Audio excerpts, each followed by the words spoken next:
If you can hear me, clap twice. If you like my outfit, clap once. Okay, I'm looking. Who did not clap? I'm watching y'all. I am watching y'all. My name is Margo Hinton, and I think, Will, Pam, correct me if I'm wrong, okay, that the first time we had a Storyberg event at City View, I was one of the storytellers, yes? Yes, I was. So I am quite familiar. Hey, fellow City View churchgoer. All right, shouting out my people. So I'm quite familiar with this platform, and it's amazing. And I just want to thank everybody for coming. Thank you to Will, Brainchild, and Pam, Brainchild, all the coaches that coach, stand-up coaches. Let's give it up for the coaches. Yes. And thank you for coming in support of everybody that's here. So last year, it was this year, I think. Yeah, it was this year. I wrote a poem, and I'm gonna reread this poem. So, because it's new, how many people is your first time? Oh, listen, you've never heard this. I made this Storyberg poem, and this is often the way poems come to me, on May 1st, 2024 at 11:58 a.m. I don't know why I put the time, but that's what I do. All right, here it is. Storyberg, have you heard? This is where our emotions get stirred and the lines get blurred, where other stories emerge, where we are welcome to observe, act, to defer with no need to concur. Our opinion and judgments, we left them at home, and now we enter the demilitarized zone. That's right. Where others are not othered or colored but covered by our desire to connect, to respect, and to protect, and not to correct, nor elect, nor inspect, nor reject. This is where meaning becomes being and ultimately seeing humanity in front of me, inside of me, and then there's we. No other place I'd rather be when I see you and you see me. That is how we all get free. And where Storyberg centers humanity. Everyone give yourselves a hand and welcome to the Storyberg family. Ho, ho, ho. I wrote the last sentence on the way here, just so you guys know. There we go. Okay, so we're gonna get this thing started. There are some bio questions that Pam came up with, that the storyteller shared with me. I'm going to pick out some of these as they come up as sort of like their introduction and, just some food for thought. Let me tell you what the questions are. There's 6 of them, but I'm only pick out like 1 or 2 for each storyteller. So it's favorite mode of transportation. I'll start with myself. It's my Jeep. Yes, I do have a Jeep. Any Jeepers in here? No Jeeps? Your Jeep? Hummer. Oh, that's a big dog. I like that. But I was going to do the Jeep wave. You guys know the Jeep? Throw some ducks out into the audience.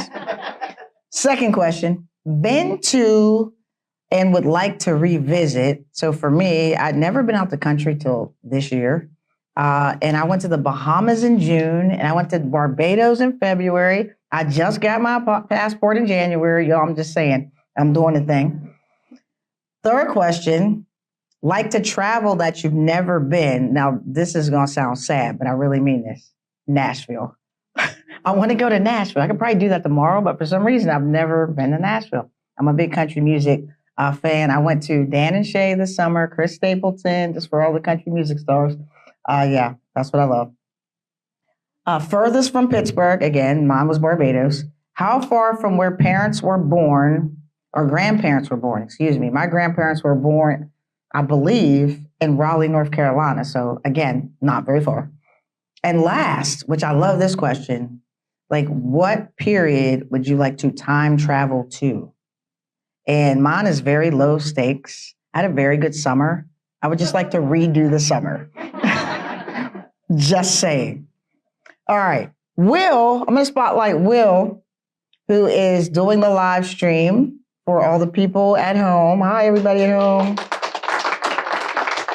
So I'm going to pick out, I'm trying to think. The question was, like to travel you've never been, and Will said Cuba. Very good. And then also, excuse me, furthest from Pittsburgh he's been is Bali. Is that right?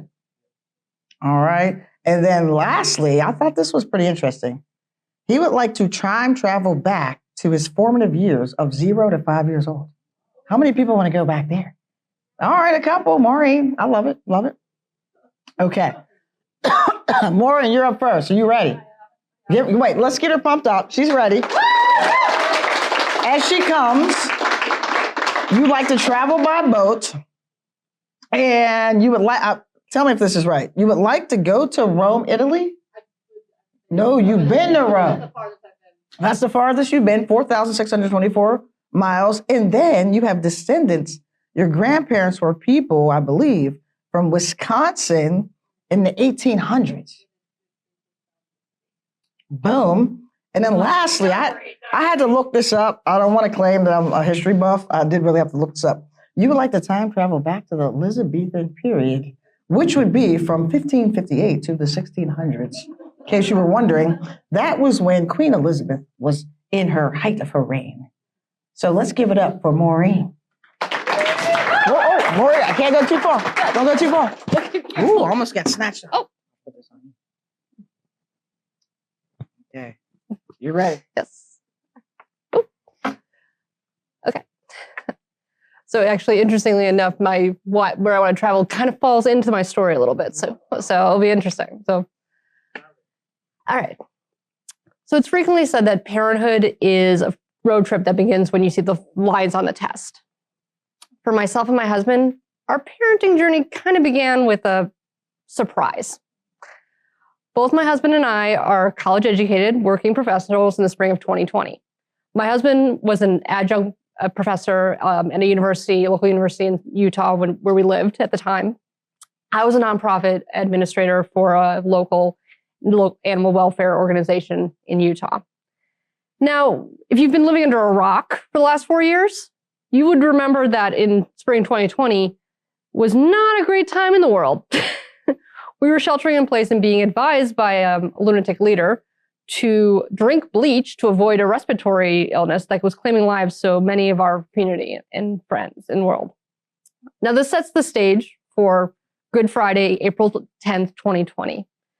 My husband and I are sitting on the front porch, blending a bottle of wine, breaking up the monotony of us both working from home, and just trying to soak up some of this warm weather that we were having in Utah at the time. A couple weeks earlier, we had an earthquake in Salt Lake that was kind of a big deal. It rocked the Salt Lake Valley, but luckily, by some miracle, there was no extensive damage. Funny side note that the Moroni statue on top of the church, the stick he held fell. It literally fell down. It was wild. And we waved at our neighbors across the hallway, and we both, as they were the same with us, and we were wondering when we were going to be able to come back east to see our family and friends. On April 11th, Easter Saturday, I woke up to my body feeling like I was having a really bad period cramps and bleeding. So, as women as we do, just got my heating pad, settled into binging some trashy YouTube videos. My cramps just progressively got worse and worse and worse. I finally decided that I was going to go take a shower just to try and help my body relax. I got out of the shower, the cramps started to subside a bit. When I got out, I went downstairs. My husband and I played some board games because, again, we were trapped. We couldn't go anywhere, if you all remember that. And the cramps started hurting again. It was like a sharp pain. And I started to feel like I was almost like I was drunk. But I hadn't had alcohol since I had the split the bottle of wine with my husband the night before. I told my husband, I'm going to go lay down for a bit. I went to the bedroom, put on a YouTube video, and relaxed. I must have fallen asleep because I woke with a shooting, radiating pain on my body. I stumbled into the bathroom. I ran to the toilet. I had this overwhelming need to, in a best word to say, is to poop. And nothing seemed to come. I started feeling that drunk feeling, and the pain was intensifying. I turned on the shower again. My husband heard me turning on the shower and knocked on the door and asked me if I was okay. And I was like, yeah, I'm just not feeling well. I stumbled in the tub just to let the hot water wash over me. In running to the bathroom, a clear liquid had come out of my lower body. I almost felt like my body I'm sorry, lost my train of thought. My body started to feel like I was needing to push again. I climbed out of the tub and got on the toilet. I almost felt like my body was taking over. The pain was so intense. I was pretty much sure that I had kidney stones or my appendix that was inflamed. I tried relaxing and pushing like it was taking this like massive poop. Finally, I felt a plop as noise. I looked down and I saw hair in the toilet. I reached in and pulled out a baby who started crying.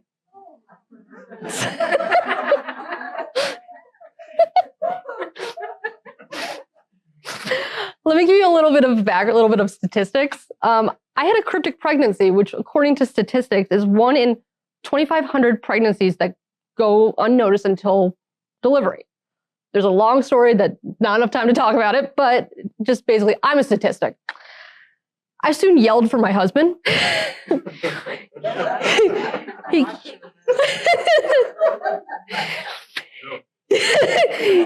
came up the stairs and opened the door to find a baby, me naked, there's blood everywhere, and the shower's still running. So let's just not forget that the shower is still running. He shouted in shock and ran downstairs to get his phone to call 911. I'm holding this thing who's crying while attached to me with the umbilical cord. My husband rushes in when the phone is on speaker with the 911 operator, directing him on what to do with how to cut the umbilical cord, and comforting me as I cried, and the world just kind of spun around me. The next few minutes, we had several firefighters and EMTs arrive to help to take care of me. They cut the umbilical cord and wrapped the thing in an emergency blanket. I stood up and realized that I was completely naked, and turned to one of the EMTs and goes, I'm kind of naked. Can one of you please give me my bathrobe? Which, by the way, we had to throw out after this. Now, in my mind's eye, I walked down the stairs, but my husband told me no, I was carried by one of the EMT firemen down to the stretcher. Once I was on the stretcher and wheeled out to the ambulance, the thing is still being held by one of the EMTs. As we got in the ambulance rambled down our street. Again, also remember, this is in 2020, so our neighbors are just like, what the hell is happening? And my husband had to run in the house, get some semblance of clothes on, and get our car around. And then our neighbors were standing in the front of just out front, and he had to honk his horn to tell them to get the fuck out of the way. I'm sorry, pardon language. As we rushed through the city of Salt Lake, the EMT was holding the thing, asked me if I wanted to hold her. I nodded as I'm still in shock. As this thing slid into my arm, she calmed and snuggled me. As we pulled into the ambulance bay, I decided to give her the middle name to be Grace. Because my paternal family line, there was an Irish pirate named Grace O'Malley who fought against those who oppressed her people.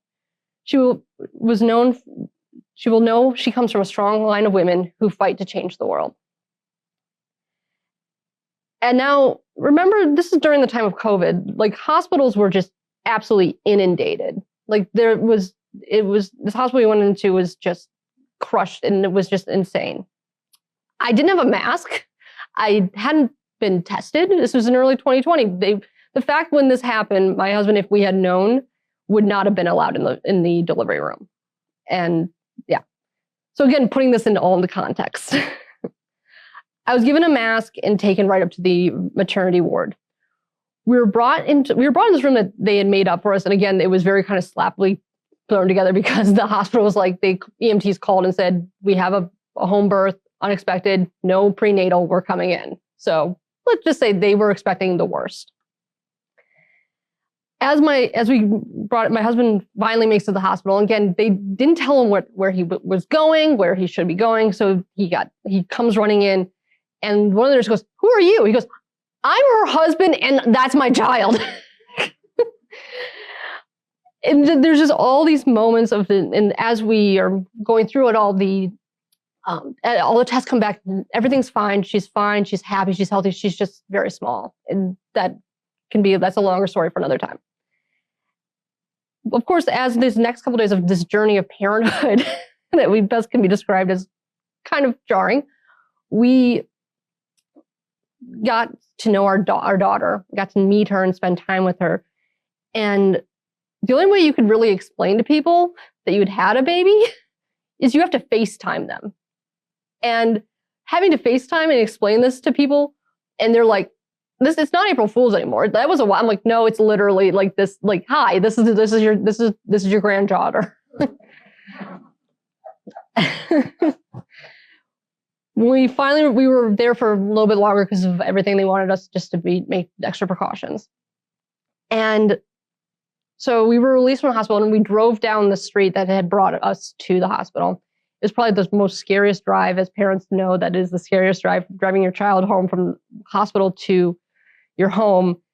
And my husband and we had just gotten a new baby seat that my sister bought us from Target, and my husband had to install in the Target parking lot. And again, couldn't take it to the police department or anywhere to make sure it was correctly put together. But he did. He figured it out. He did a YouTube video. He was like, okay, that goes there. That goes okay. Once we had gotten back to our house and we're walking in with this new child, our neighbors had put a banner on our door that said, "Welcome home, Mom and Dad and baby Talia." Our neighbors had a key because we had our pet cat. And they went in to help. They cleaned up the house. They got it all together. And people had started sending stuff. So we had all this stuff in our house, and they helped pack it away. And that was another thing like that. In a time when we were starting this journey, we had our community. Even though we were so spread out at the time, we had our community. The journey of a parenthood has definitely been a lot of interesting facets, with a feisty little girl who likes to ask me questions that are way too deep and I don't know the answer to, like, why do things die? Why is the sky blue? And I have to look up why all this happens. Our journey from the mountains of Utah to the hills of Pennsylvania was one that we all did together as a family. And it was one that we are continuing to do today. And thank you.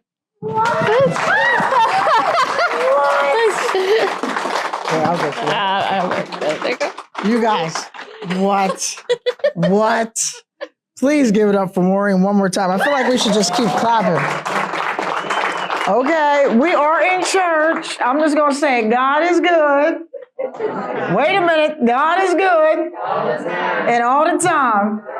I'm just saying, Maureen, that's like, talk about miracle. I mean, I feel like that's like beyond a miracle. And like the biggest surprise, I'm sure, at least in my life, that I've ever heard of. Wow. Yeah. Wow. Thank you for sharing that. That's good. That was good. I think we all needed that. We needed that. Okay. We have our next storyteller coming up. Are you ready, Marie? Come on down. Okay, now, I think out of all the storytellers, I really had to go to Dr. Google. Because Marie decided that her favorite mode of transportation was a mortar and pestle. And she said, a la Baba Yaga. I'm like, Baba Yaga? I'm like, I don't know what that is. Maybe everybody else will know. So I looked it up. And this is what I found out, so you guys know. It is a witch-like character from Russian folklore and fairy tales, in case you didn't know. And Baba Yaga can summon her mortar and pestle to fly to her from anywhere on the same planet. And I have declared that Marie is the most interesting of all the storytellers. Give it up for Marie. All right. Let me lock you in. Okay. Come closer. Okay. All right, you ready? Thank you. Okay, can everyone hear me okay? My name is Marie, and everything I'm about to tell you is true. The name of my story is The Lies I Told. 4 years ago, in the heart of COVID, I was off the clock. like the rest of the world. Stuck home from work, and then I fell off the clock dramatically, like Alice, down the rabbit hole. I came out as bisexual, but I did more than that. I announced to my Catholic online audience at Patheos Catholic that I was a queer Catholic witch, and my small, bizarre corner of the internet exploded. Things got weird. I got a stalker. I tried to get her help, professional help, but she eventually disappeared into the woodwork. The emotions from all of this caused a massive manic episode. I'd never been manic before, and when it started, I suspected that might be what was happening to me. But I asked my therapist, and a friend who was a therapist, and another friend in the psych field, and they all assured me that no, I wasn't manic, not at all. I was simply coping with very unusual circumstances. They were wrong. I was definitely manic, and it got worse. I was on a mission to reconcile American Catholics with my queer siblings, to create community between them, a beautiful goal perhaps, but not exactly realistic or very possible. I wanted to start a nonprofit, and it was going to be the best nonprofit ever because we were going to do everything. Find jobs for those who needed them, welcome refugees, create community. The plan was nebulous and grand and also not possible. I met my first romantic partner in the midst of all of this. And as anyone who has ever been manic before will understand, I was madly, impossibly, ridiculously in love. He was everything. He was perfect. All I wanted was to spend every moment talking to him.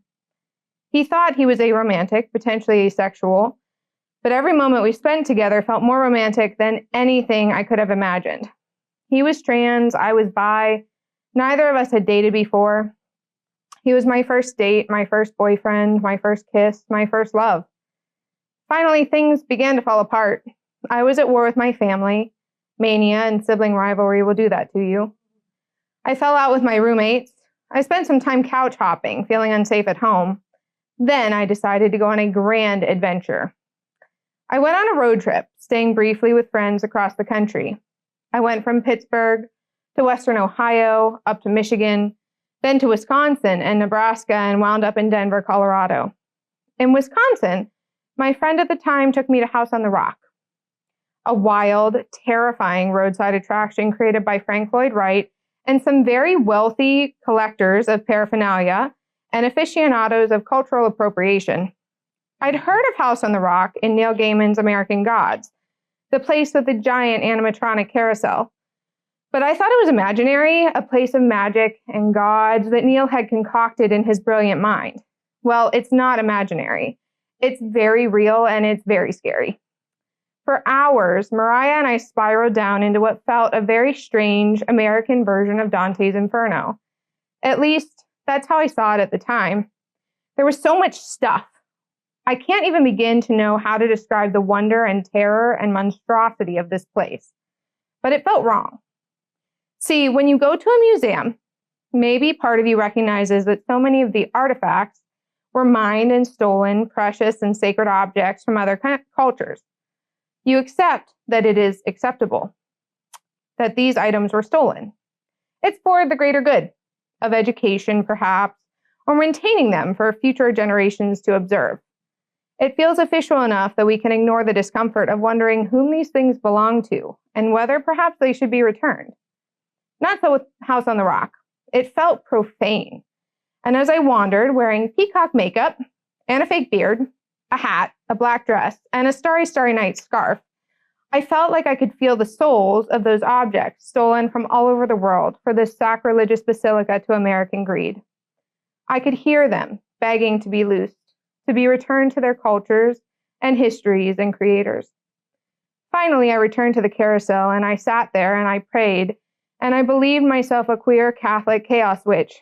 I prayed that all those spirits trapped there would be released, to join with me on my journey, but only those that were benevolent, only the kind spirits. And I laughed, and I wept. Well, chaos I certainly unleashed into my life. After spending a few days in Denver, I was admitted for the first time to a psych hospital. I had begun to believe fully that I could control time, that I could read souls, and that I could even fly my car. Every day in the psych hospital, I believe myself to be a character in one of my favorite movies or books. On the Star Wars day, I doled out roles to the other patients, and I believed myself Leia or Padme, depending on the moment. Another night was Peter Pan, and I was Wendy. I loved my fellow patients deeply, and the staff too, though I resented them for refusing to allow me to leave. While I was there, my boyfriend called and broke up with me. I took it well, believing that once I got out, I'd simply rewind time to before I was admitted, and we would still be together. I told so many lies to my fellow patients and the staff there. I told them all I was a ballerina, a writer, a founder of a nonprofit, and a psych PhD student working on my doctorate. I told so many lies.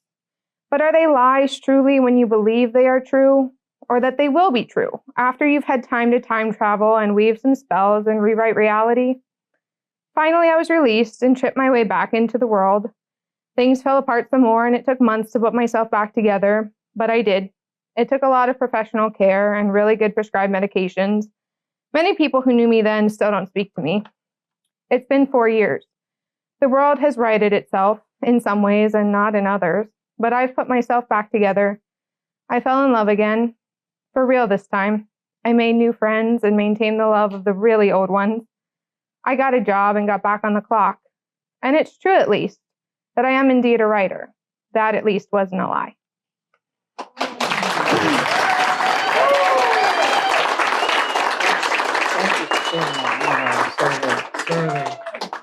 You guys give it up one more time for Maureen. And thank you so much for sharing your mental health journey. I can tell you right now, I got a therapist, and I feel like everybody should if you don't. Yeah, everybody should if you don't. That's the thing that I wish I would have known like years ago. It's very helpful. So let's give it up for Marie one more time. And wait, there was something you said I wanted to say. I thought it was like great. Let me find it. I gotta find it. I gotta say it. The queer Catholic chaos witch. I really like that. Yeah. All right.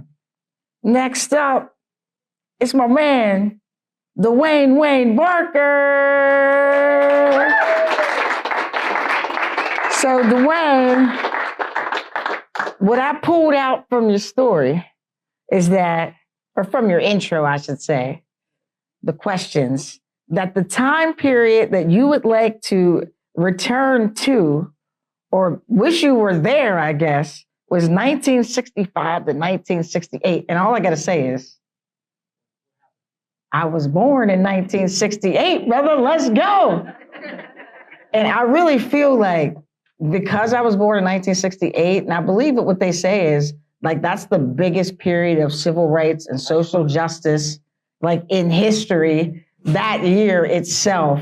And I feel like that's the way that I am. I get a master's in social justice, and I've got a feeling that I'm gonna really connect with Wayne's story. So y'all give it up for Dwayne, let's go. Oh, almost yanked it off again. I'm gonna get that part right. Oh, yeah, come play. I'm gonna put it down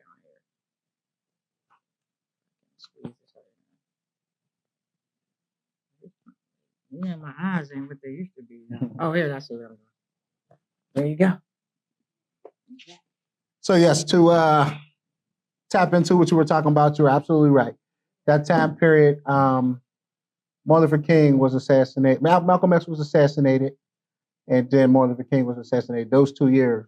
So I would have loved to have been around during the civil rights movement whenever we lost two of the greatest leaders that our people have ever, had the honor and privilege of, being around. So I would have really loved to see, how things transform, because me personally, I don't think we have the brave leaders like that who are willing to die for our people and what they believe in. So that's why I chose those 2 dates.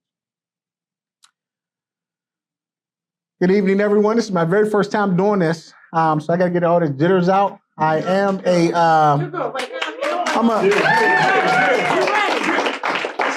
I'm a man that does speak. However, I never really speak about myself. I speak about the unjust and the unfair treatment of things, and I really actually have conversations about myself because I'm not braggadocious.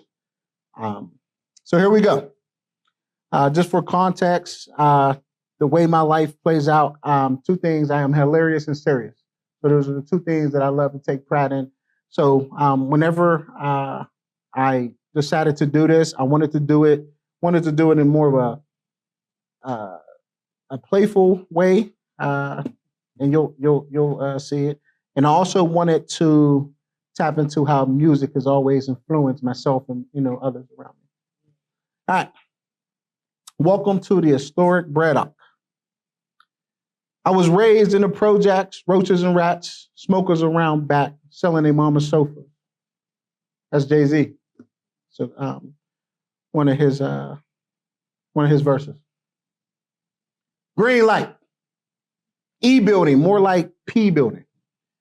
The place where elevators were soaked with piss and smoke. The place that grown-ups would go just to lose hope. I didn't remember a lot from E building, but what I do remember is that I would go to preschool with my sister and ride on the tricycles in the hallway from time to time. I remember going to the local market called Bell's, and my mom buying food with her food stamps. At that time, you had to tear the food stamps out of a book. You would get a book of stamps. And if anyone ever went online to try to purchase these food stamps that were pretty much the lowest of the low, you're going to pay a penny just to get an actual food stamp, a physical food stamp nowadays. Crazy. Bell's had the best kibasi. I'm a foodie, and I've never quite had the opportunity to taste a piece of Bell kibasi ever again once they closed down in Braddock. They had like these little seeds inside of them. I don't know what it was, but I think that was what made me fall in love. It was a little yellow seed that was in Bell's kibasi. I want to jump. We moved out of Braddock. So right now what I do is I'm on like this time machine where I'm skipping. So you're getting excerpts from pieces of my life. 1010 Morrison Street. This is where I spent the most time. Probably about 22 years I lived with my mom. 1010 Morrison. But I'm going to give you a brief description or excerpt from my time at 1010 Morrison. Running wild, I never smiled as a juvenile. Even now, I keep a frown when I come around. Don't ask me about my past. It was all bad. That's how I felt whenever I lived at 1010 Morrison. That is some lyrics from Tupac Shakur. Yellow light. A problem child, I took pride in being bad.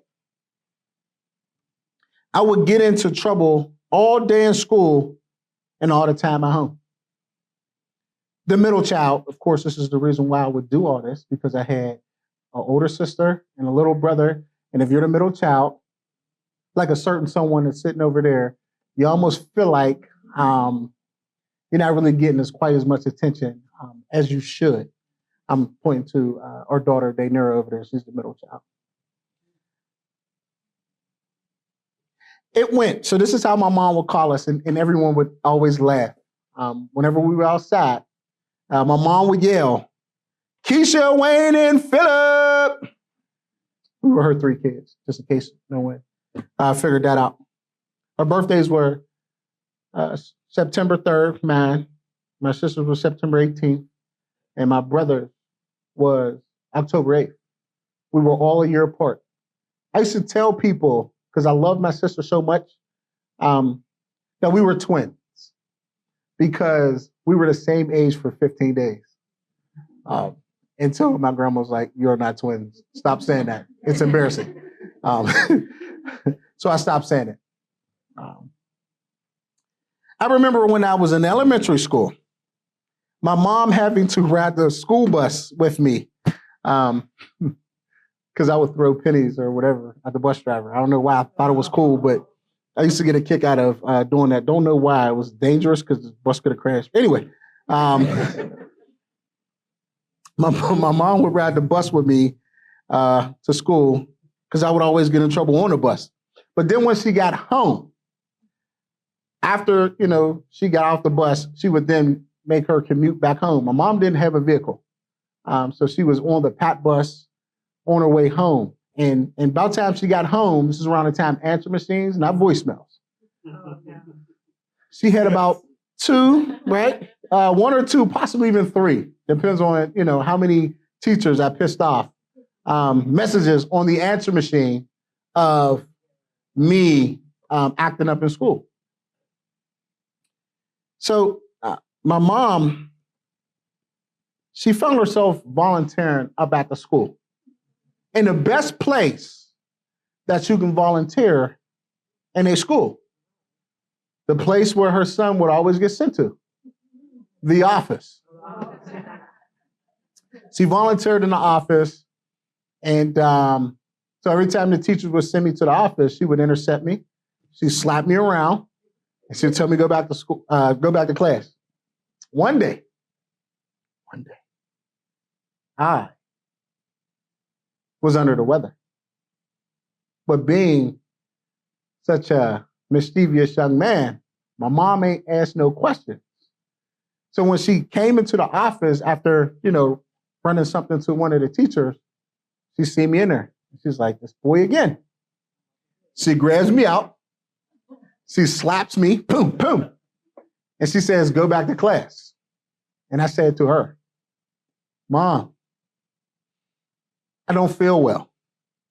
And her reply was, go sit down. Because I was always in trouble. She's like, this dude. So there was no sympathy from her. She's like, get him some crackers, let him sit here. And then, once he gets better, I'm sure he'll be back. Because I found myself in the office quite often. We are going to journey. We're going to journey to a period of time. This is a trigger warning for any of those who experience suicide. You don't have to cry alone. I'll be right by your side to help you stay strong. This is a Renee and Angela verse from, actually it was the chorus of their one of their songs. Red light. Karen Louise Barker was my mother. She had a fiance. His name was Sly. Sly taught me how to be a man. He killed himself in his mother's basement one summer night. I remember my mom talking to Sly at the top of his mother's basement steps. I remember wanting him to come home so bad, and from the looks of his face, he really wanted to bad. My mom wasn't trying to hear his plea for forgiveness. She told me to go play with the other kids. That was the last time I seen Sly laugh. And I remember the next morning, we were down at John Nichols on Cedar Avenue. And my mom called up to his mom's house. And I guess they were trying to get in contact with her because this is before cell phones and pagers. My mom called up there and to see if she can get a ride because we just got done shopping. And if anyone is from the north side and knows the John Nichols on Cedar Avenue, I just remember at that time, she called off the payphone that when you come into the building now and you see the carts, you make a hard right. There used to be payphones over there. So these are the payphones that she used to call. There also used to be a machine that had chicken eggs in it, a little plastic one. We would always beg my mom to get us something whenever we go shopping. And I remember my mom's face because she was a really emotional woman. They told her that my cousin found him. He went in the basement and he hung himself. And my cousin found him in the basement, lifeless. And I know it was traumatizing for him because he was only a kid, you know? And I remember never having the opportunity to like properly say goodbye. Didn't go to the funeral. And you hear stories about, you know, him. He was a true man. He was the truest man I ever met in my life because he didn't have kids, but Keisha, Wayne, and Philip was his kids. He was just the ultimate protector. He was the ultimate definition of a man, you know. Whenever I talked about the time period, it was because I truly believe that we don't have heroes as prevalent as we once did. I feel like he was a hero as well because the things that he would do, he would prove that he was a hero. But I guess in his mind, he felt like he was a failure. But he always showed me that he was a hero. He always showed me that he was a dedicated family man. There was one time we were in Homewood and we were leaving my cousin's house. And this is around the time the gang started. And a group of young men said some disrespectful things to my mom. And there were about 8 of them. And Sly turned to my mom. It was me, my brother, and my sister. And he turned to her. And with great seriousness, he said, "Leave. I'm going to take care of this." And he did. He confronted these young men. And these young men beat the living shit out of him. And he never cared. And the reason why I say is because we were all the way in Homewood and we lived on the north side. And before he stepped foot in the hospital, he came to 1010 Morrison. The walls were covered in blood. That's how bad he was beaten. But the only thing he cared about was not losing blood, not losing his life, but making sure he didn't lose his family.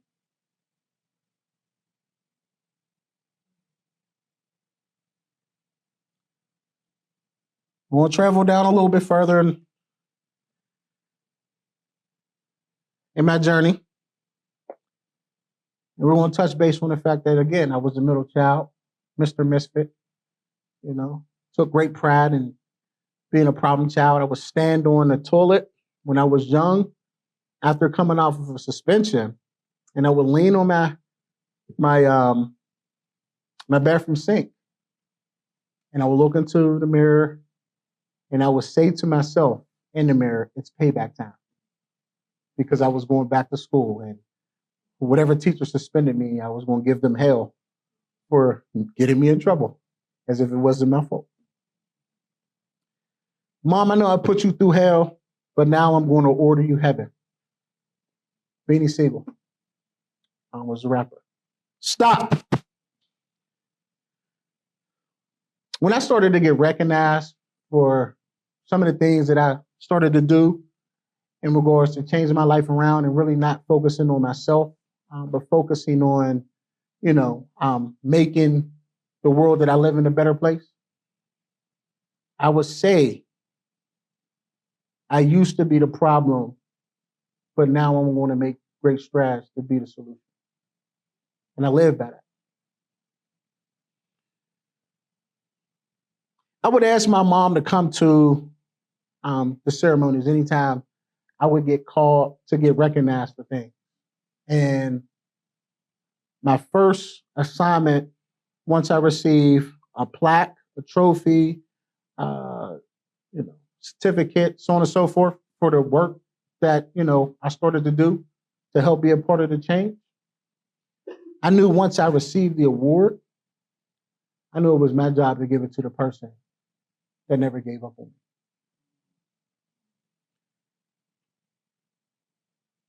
Whenever my mom couldn't make it to these ceremonies because she started to get really sick, whenever she couldn't make it, I made it my business that once I left wherever I was, I would drive to her house and give her the award that she so rightfully deserved, because I deserved nothing. Everything that I was because of her not giving up on me. I started a program called the Parent Network. I ran that program for about 2 years. Now, remember, I told y'all that my mom volunteered up at the school, right? So I would tell people my mom was the 1.0 version and I was the 2.0 version. So whenever I say, Mom, I know I put you through hell, if I didn't put her through that hell, I wouldn't have had the opportunity to see what it looked like to order her heaven.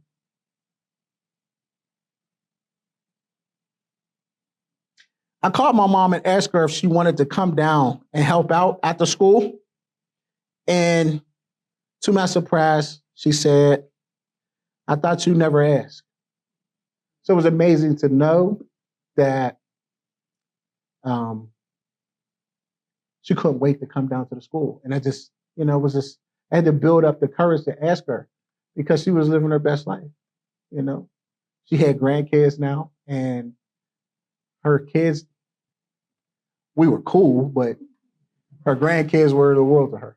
And whenever she came down to that school, I became the second most famous Barker in the building. So when I heard the word, even if I didn't hear the Miss Barker in front, I would automatically assume it was me. And then I finally realized that I was second fiddle to the originator, the one that put me in that space, the one that gave me the opportunity to really prove how great I can be, the one that never gave up on me, the one that lived far away, further than me, and didn't drive, but made it a conscious effort every day to make sure that she met and greeted her grandkids that went to the school that we volunteered in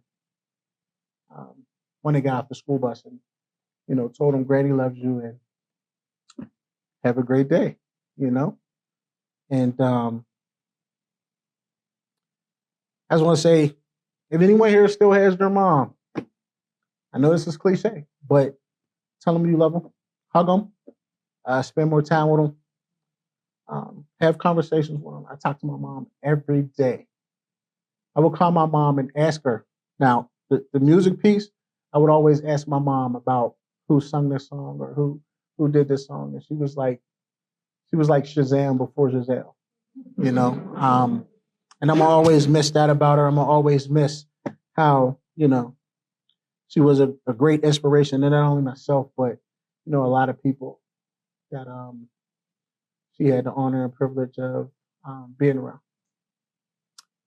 So that's all I have for you all. And this is a to be continued. I just want to say, based on the fact that we talked about suicide, I just want to put this out there. Why should you continue to live? Emotions come and go, and you can learn how to better manage them. Situations can change. Maybe you messed up or made the wrong choices, but continuing your life gives you the power to take back control over the circumstances and improve them. I say to be continued because I would love to come back. Thank you all.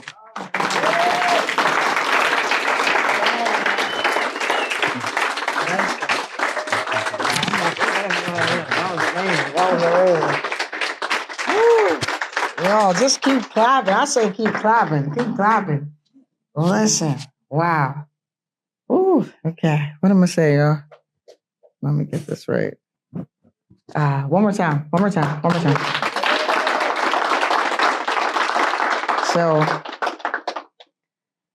I think I want to say, first I want to say, I know Sly is proud of the man you are, 100%. And we already know your mom is, because you know, we already know that. And last thing I would say is that, yeah, let's take that advice to heart. Let's all talk to our moms. I'm gonna call my mom as soon as I get out of here. Because I've been thinking about that. Like the last, we went to Ocean City, Maryland, like last week, like my whole family, my mother, my stepdad, my brother, my sister-in-law, my 2 nephews, like we all went to Ocean City, Maryland. And I swear I never saw my mother and my stepdad the whole time. They were up at 6 a.m. at the beach. Then we would meet there. They'd be leaving, going to party, I'm like, I was at the beach with y'all, but I never saw y'all. And my mother used to either text me or FaceTime every day, but ever since we got back, I've only FaceTime one time. So that's a fantastic reminder. I appreciate you. Okay, we're moving on. Let me get my notes together. Cindy Simmons is up next. All right, so Cindy, it says, and this, out of everything that was said in the introductory questions, I related to this the most, just so you guys know, because you said that you would like to time travel back in time and actually do all the things you procrastinated on this summer so you would not be in a bad rush now to get your syllabus done. I did my syllabus literally on the first day of school. Yeah, I'm a teacher. I teach in North Allegheny School District, 32 years now. And so thank you. And so, yeah, Cindy, did you get that syllabus done? Give it up. Give it up for Cindy. Here, come a little closer. Okay. Thank you. Okay, so are any of you childless cat ladies? Got one back there. I'm a childless dog lady, and I'm starting to worry that like there won't be anybody to take care of me when I'm old. So I thought I should hedge my bets, and I have a great niece and great nephew that live in Northern Ohio, but I don't know them really well. I don't see them very often, so I thought I'm going to go back to Ohio and just get to know them a little bit. Yeah. So I go back to Ohio. I grew up in near Cleveland, and they're living in Akron, and so their mom thinks it would be fun to go to this new playground in Stowe, Ohio. And like you can Google the playground. It is the fanciest playground ever. And like when I was a kid, you had respect for gravity. When you went down the slide, if you weren't careful, you fell into gravel or a puddle or both. The slide on this playground is right on the very ground. There's no drop off. And the ground, it's not really the ground. It's like a memory foam mattress underneath the softest, not AstroTurf. You could get a rug burn on AstroTurf. It's like something in between rabbit fur and a hug. And the kids, they can't run very fast because they're squishing down into it every step. So I used to work in daycare. I like kids. And I'm trying to help my niece she's 6, her brother's 10. I'm trying to help them have fun, but like the merry-go-round has bucket seats. Oh I think it's got seatbelts maybe, and I'm pushing it. Oh, shouldn't I have done that? Where do I plug this into? Right here? Right there? Okay, so I'm pushing it. I'll try not to make any more big motions. I'm pushing it as hard as I can, and it's starting to speed up. But she's getting bored. And like I noticed there's this like, do you guys remember habit trails? Like you could get a hamster or a gerbil and put it into this cage that had plastic tubes. Okay, there's like this structure that's a habit trail for these very, very protected children. So there's a climbing wall where nobody falls, and there's a tube at the top, and then this preposterous slide, that just sets you on this soft ground. So these two, all the parents, because it's so safe, like there are little kids on this playground. All the parents are sitting on their phones at the picnic tables because nobody gets hurt. Nothing bad can happen. And So, but there are two other adults on the playground, and they're watching me, and like, I don't know why, but they're just watching me. And so my niece starts running, and she goes, and like there's this. So the Habit Trail has like a monkey bars that's like a rainbow arch. Do you remember those? Okay, so that I recognize from my childhood. I'm like, yes. Amina goes up it, and I'm going, and I'm taking 2 rungs at a time. And as soon as I get my weight onto my right knee, it's strong. Like it hurts so bad. I have to call to my niece. I have to get her to look up from her phone and come walk me off the playground because I later learned I tore my meniscus. And it hurt. You guys who are young, take care of your knees. You're gonna need them. So I sit down next to my niece, and I can hear the other parents. They don't look up from their phone, but they're like, "Yeah, that's what happens." Mm-hmm. And I'm sitting there. Everybody's on their phone. All the adults are on their phone except for me and these 2 adults who are on the playground. And it's if you've worked in daycare, you never stop noticing danger that could happen. So there's this little girl, and she's probably not even a year old. I can't say she walks onto the playground. She kind of toddles, and she sits down at the bottom of that slide because it's right level with the ground. And there's this boy at the top getting ready to slide. And I'm like, I get it, and it hurts so bad. But I'm like, not going to let that child's life be cut short by an irresponsible slider. And just as I'm getting over there, do you remember that movie where the bodyguard takes the bullet for the president? One of those other parents grabs the boy. It is not her kid. Grabs the boy. She was in the Habit Trail. She's at the top of the slide. She grabs him, stops him, and we kind of lock eyes. She worked in daycare. That's the end of my story.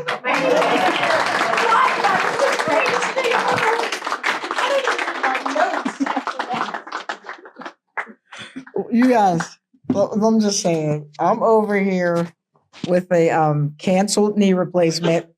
So I'm just going to say, yes, Cindy, we have many things in common. I used to be a childless dog person, but I lost my dog in 2020. And I am self-proclaimed safety police.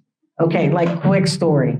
Like your story has inspired me. I know I'm not a storyteller, but I'm just saying, I was at, I think it was a graduation party with a lot of rich people in this huge house. There's like hundreds of people. And all I see is danger because these teenage boys decide that they're going to play soccer right next to the tents where elderly people are drinking alcohol. And I'm like, this is an accident waiting to happen. I'm like, but I'm not the teacher. I cannot intervene. And I teach phys ed, by the way. So I could intervene in a soccer game and play.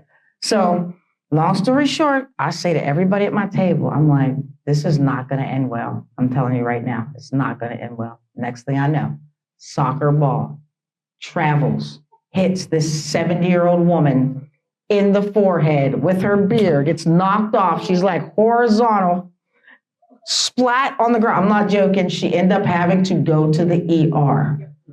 And I was like, told you. They were looking at me like, how did you know that was going to happen? I was like, it's not that hard. Anyway, thank you again, Cindy. That was amazing. Okay. All right. And last but not least, we have the founder, co-founder, demilitarization zone expert, Pam Monk, coming to the stage. Favorite transportation? Books. Yes, indeed, books.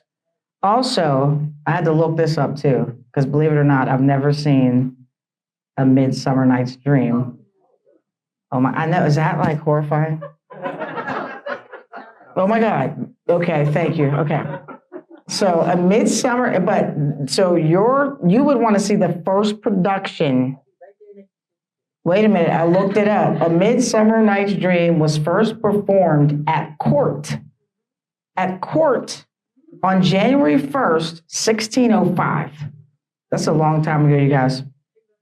The play was likely written between 1595 and 1596 and may have been written to celebrate the wedding of Elizabeth Carey. Now listen, I just realized that you and Maureen could have hung out in the Elizabethan period and watched A Midnight Summer's Dream. Give it up for Pam. I'm doing it again. We gotta get like a headset. I'm like, okay, there you go. Okay, thank you. Hi, everybody. All right, so this is about journeys. And I'm going to take you, is it not working?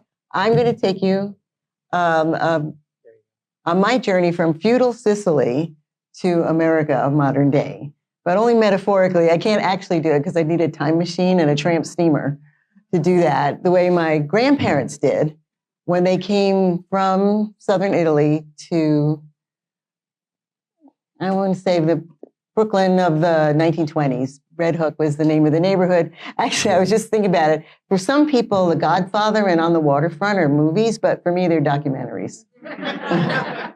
Just have to say that. In the real world, where I abide on an as-needed basis only, I was the child of, I was born in 1951 to Angelina Loiacona and Bartolo Giuseppe Bongiorno. And they met and married and had me, all living in this by the docks in Brooklyn, in Red Hook. But in 1953, my father was able to afford a house because of the GI Bill. So there's a whole story there, but he moved out to the suburbs of Long Island. And that was like the country from people in Brooklyn. And yet, even though we were on the suburb, Brooklyn was still home.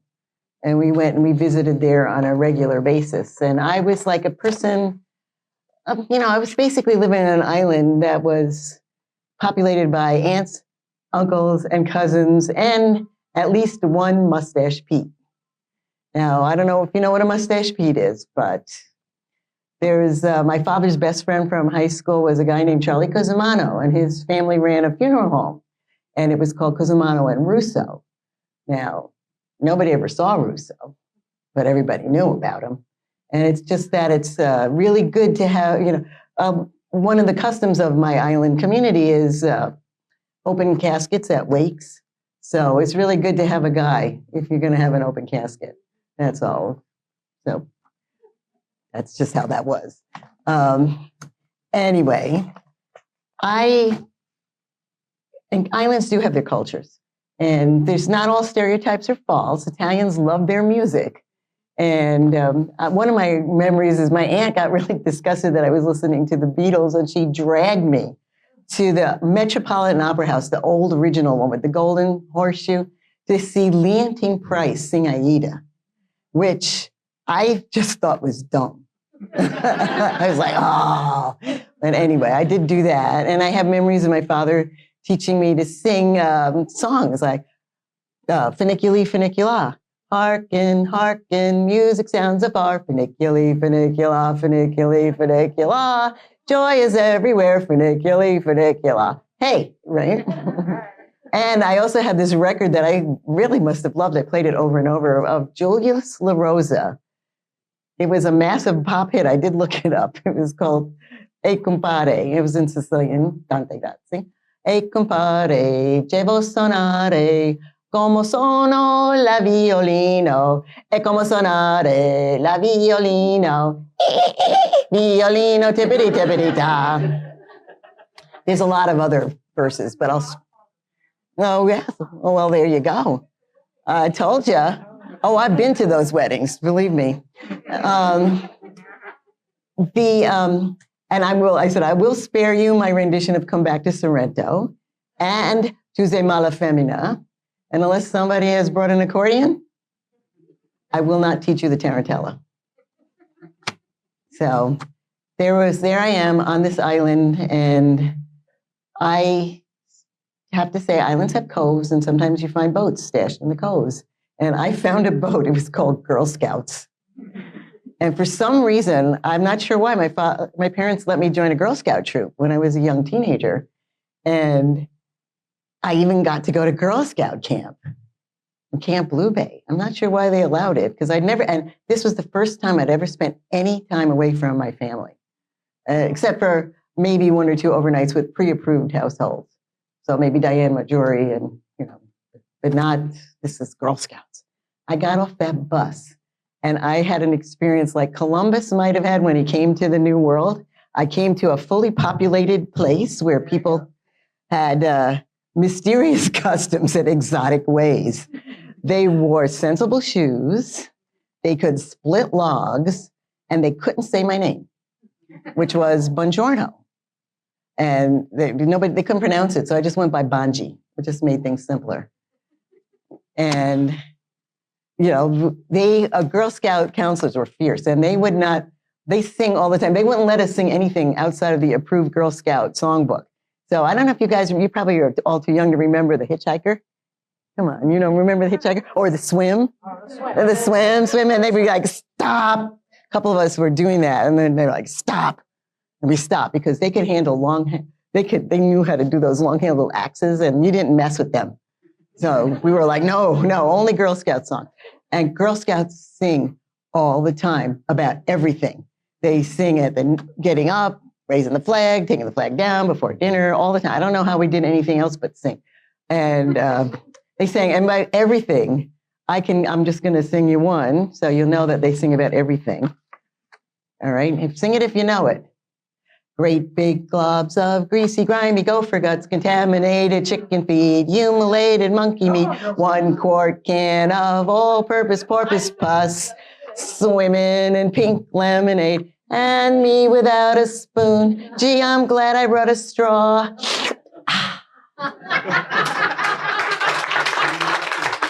Oh, yeah.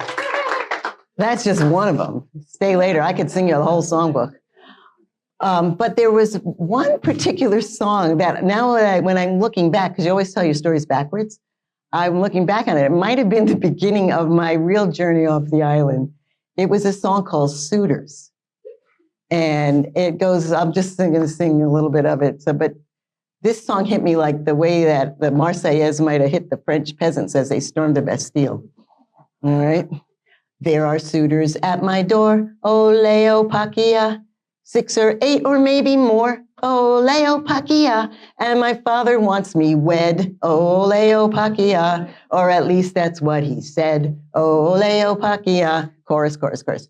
And I told him that I will. Ole Opakia. When the river runs uphill. Ole Opakia. Or when fish begin to fly. Ole Opakia. Or the day before I die. Ole Opakia. I could not believe you could say things like that to your father and dance while you're saying it. I was stunned. Anyway, I did get through Girl Scout camp and I went back home, and it was a couple of more years before it was a few more years before I actually left home for good, which was I went to Michigan State University in East Lansing, which could have been the University of Neptune as far as my parents were concerned. And I never really went back to live there. So I've been away a long time. But I'm still connected, not in a mustache Pete kind of way, because, even though, most of my aunts and uncles and cousins still live within what I call barbecue distance, which is you live close enough that you can go to the Sunday barbecue and get home at enough time to get a good night's sleep for work on Monday. So most of my family is still there, but I'm still connected. And I think it's because there was another song that I learned there that I took quite to heart. And Margo said she's going to help me teach it to you. Okay, Are you ready? So here, you got the good voice. I'm just going to sing very slowly or say very slowly these lyrics. We're sort of going to memorize them. We should have had song sheets. I don't. I'm sorry. We apologize. But you can remember this. We're going to do it in the round. Just so you know. But first, you got to learn the lyrics. But you got to give me a beat. So it's Make new friends, But keep the old. One is silver and the other's gold. Okay, you got that. This side, you didn't know it. Make new Friends, but keep the old. One is silver and the other's gold. Okay, we got that. And then the next part is a circle is round. It has no end. That's how I see, I guys. want to be your friend. Yeah, Something like that. Something like that, yeah. There we go. A circle is round. It Has no end. That's how long I want to be your friend. So we're going to put it together. Here we go.